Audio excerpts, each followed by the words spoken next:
Hey everyone, it's Dr. Ramani, and welcome back to this YouTube channel on narcissism, narcissistic relationships, and just toxic people in general.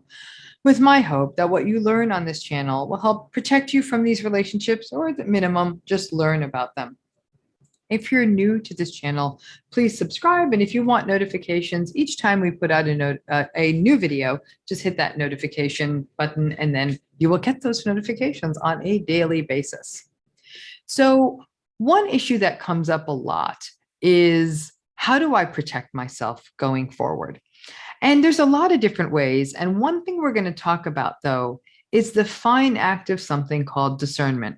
This video is kind of a downer because what it means for survivors, but let's break this down. It's an important tool for your own survival as you move forward after or even during narcissistic abuse. A really difficult thing to sort of reconcile for ourselves is this idea that survivors need to be more discerning than other people.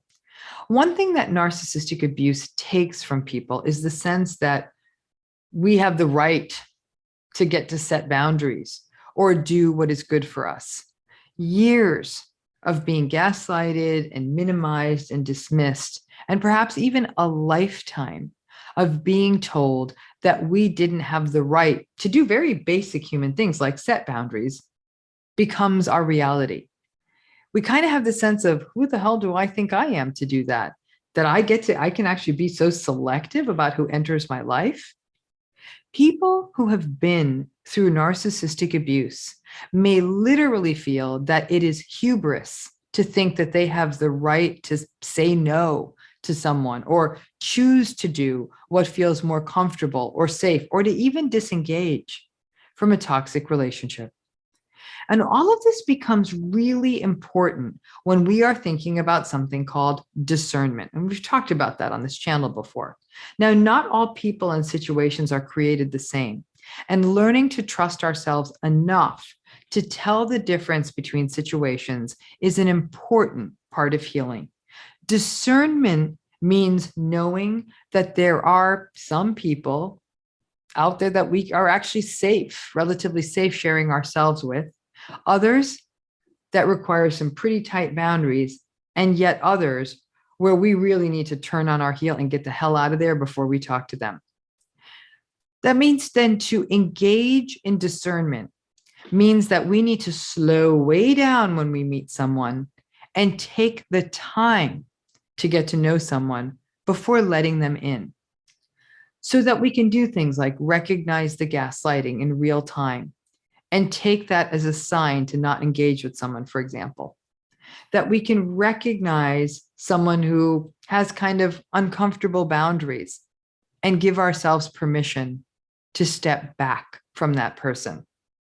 Listen, there are some people out there who are so fortunate that they have not been through significant narcissistic abuse. Those folks are lucky. They can afford to not be that discerning. They can actually take some real chances in relationships and maybe even have more porous boundaries with people who may not be the healthiest or safest people. But if you don't have that history of narcissistic abuse, you're not taking the kind of risk that survivors of narcissistic abuse do. Survivorship carries with it the risk of getting really quite easily triggered and really thrown off by situations that are reminiscent of the other major and hurtful narcissistic relationships a person has. Or perhaps we let down our guard and we get played again. Survivors often struggle with keeping their boundaries either too loose or overdoing it and putting up a fortress around them instead of setting healthy, normalized boundaries. Learning to calibrate and be discerning is a really big part of the surviving and thriving and, frankly, the growth process. Discernment means several things. It means taking your time in a new relationship, trusting your instincts, or at the very minimum, that physical sense of discomfort you may feel in someone's presence. It means being very careful about how you share and what you share with another person. It means being willing to ignore the enablers when they tell you that you are being overly cautious. It means paying attention to not only what the other person is saying, but also to what they are doing. Discernment also means having enough self-regard, self-compassion, and self-respect to take your time with a given situation.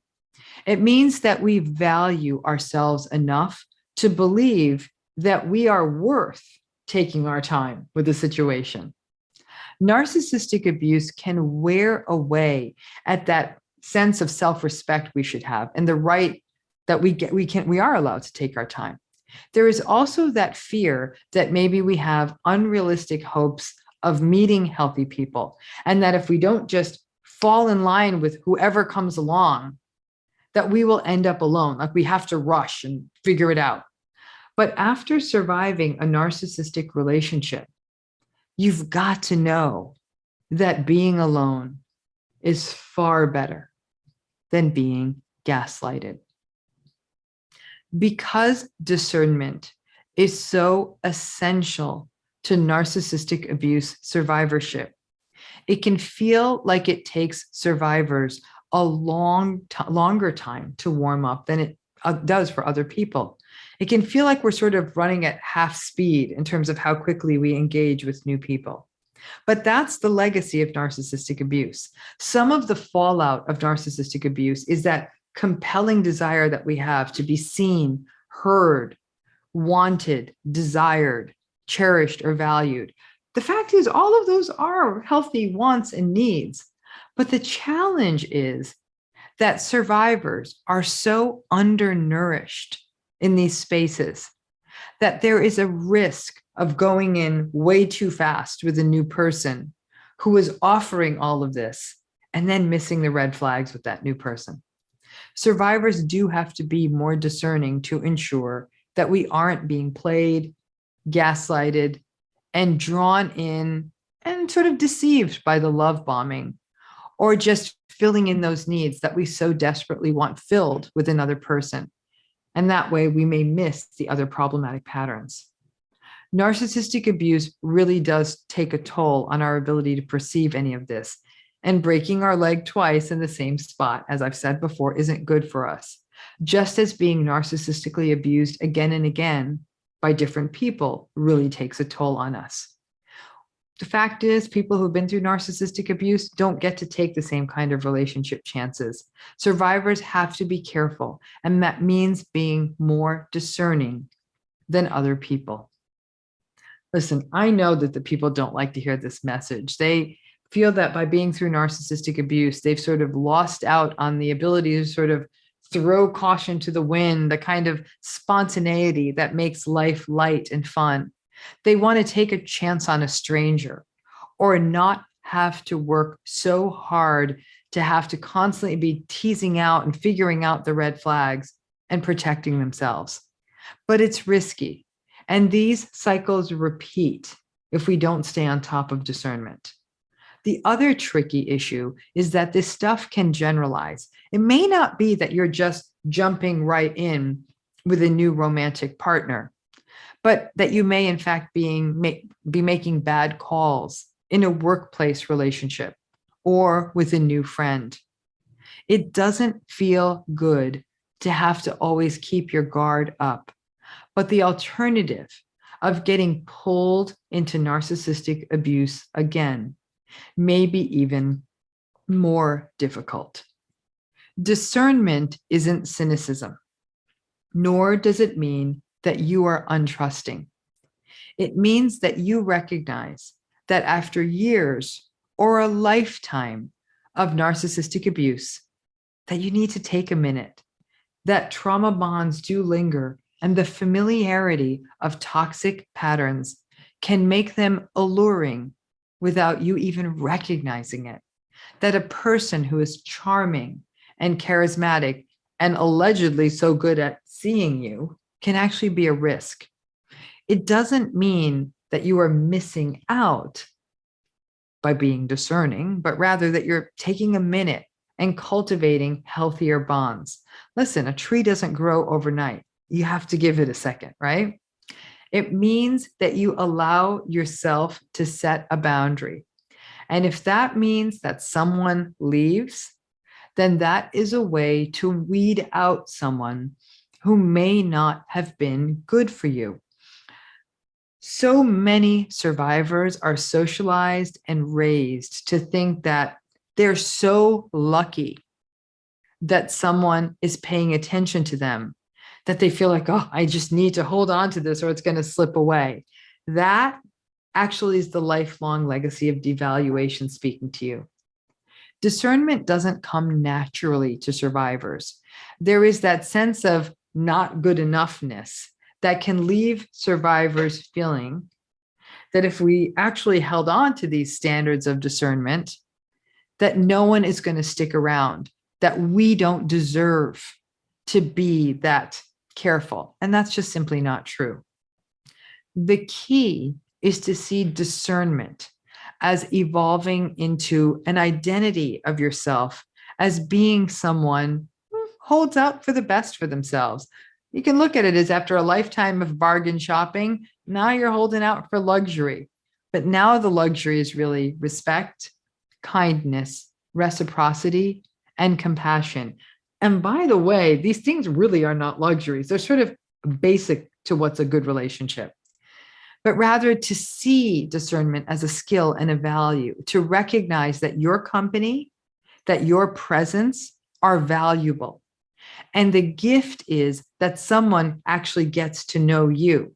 It's not the other way around, that it's such a gift to get to know them necessarily. Maybe it's both ways, but it's a real paradigm shift for survivors.